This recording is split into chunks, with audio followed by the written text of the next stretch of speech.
আসসালামু আলাইকুম রহমতুল্লাহি ওয়া বারাকাতু। বন্ধুরা, টিএম বাংলা চ্যানেলে আপনাদেরকে স্বাগতম।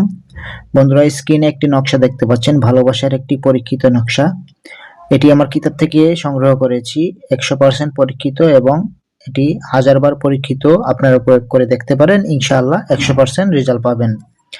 আপনার ভালোবাসার মানুষ, প্রেমিক প্রেমিকা, স্বামী স্ত্রী, যে কারোর জন্য আপনি এই তাবিজটি ব্যবহার করতে পারেন।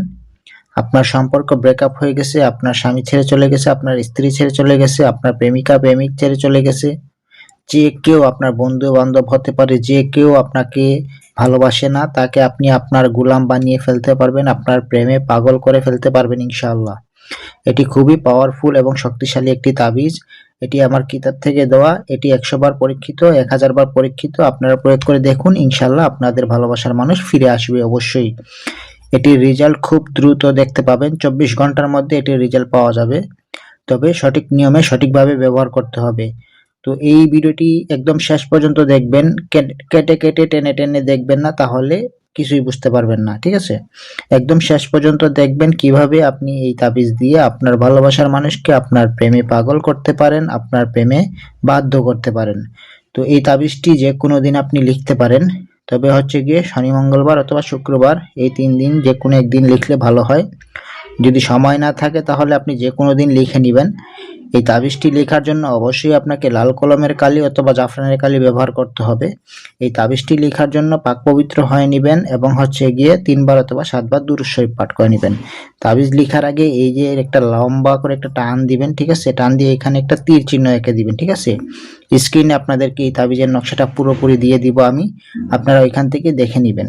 তারপরেও আমি আপনাদেরকে বুঝিয়ে দিচ্ছি, এরকম একটা টান দিয়ে এরকম তীর চিহ্ন দিয়ে দিবেন, ঠিক আছে? তীর চিহ্ন দিয়ে এই সংখ্যাগুলো লিখবেন, এই সংখ্যাগুলো লিখবেন, এই সংখ্যাগুলো লিখবেন, ঠিক আছে? লিখার পর আপনার ভালোবাসার মানুষের নাম এখানে বসবে। তারপর বিনতে দিয়ে তার মায়ের নাম অথবা বাবার নাম এখানে বসবে। আল্লাহুব যেভাবে আছে ঠিক সেভাবে থাকবে। বিন এই যে এই নাম দিয়ে, বিন দিয়ে আপনার বাবার নাম লিখবেন এখানে অথবা মায়ের নাম।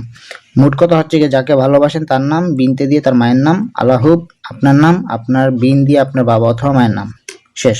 এখন এই তাবিজটি লেখার পর এরকম একটি তাবিজ লিখবেন। লিখার পর আপনি কি করবেন, এটা ভাঁজ করবেন, ঠিক আছে? ভাঁজ করে আপনি কি করবেন, এটি আপনি একটা কবজের মধ্যে নেবেন, ঠিক আছে? আমি দেখাই আপনাদেরকে। এরকম একটি কবজ নেবেন, এরকম একটি কবজের মধ্যে নিয়ে এরকম এই তাবিজটি ভরে দিবেন। ভরে দিয়ে কি করবেন, মম আছে না, মম, এই যে মম দিয়ে আপনি এই তাবিজটি বন্ধ করে দিবেন, ঠিক আছে? মম দিয়ে এই তাবিজটি বন্ধ করে দিবেন। এই মম দিয়ে এই তাবিজটি বন্ধ করে দিবেন। তাবিজটি এই মমে এই তাবিজটি লিখে এই কবজের মধ্যে ঢুকাবেন, ঠিক আছে? তাবিজটি লিখে এই কবজের মধ্যে ঢুকাবেন। ঢুকিয়ে কি করবেন, এই যে মম দিয়ে, মম জ্বালিয়ে এটা দিয়ে আপনি এই তাবিজটি বন্ধ করে দিবেন, ঠিক আছে?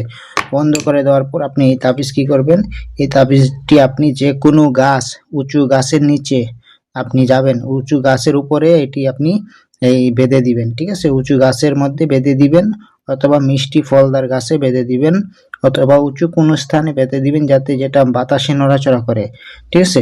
বাতাসে যখনই নড়াচড়া করবে আপনার ভালোবাসার মানুষ আপনার প্রেমে পাগল হবে, আপনার জন্য অস্থির হবে।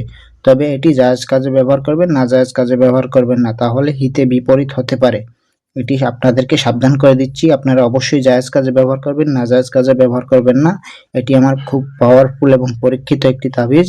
আপনারা সবাই প্রয়োগ করতে পারেন, তবে জায়েজ উদ্দেশ্যে প্রয়োগ করবেন, নাজায়েজ উদ্দেশ্যে প্রয়োগ করবেন না। আর কোনো কিছু জানতে চাইলে, কোনো কিছু বুঝতে চাইলে আমার ইমো নাম্বার, হোয়াটসঅ্যাপ নাম্বার দেওয়া আছে স্ক্রিনে, 01644121754।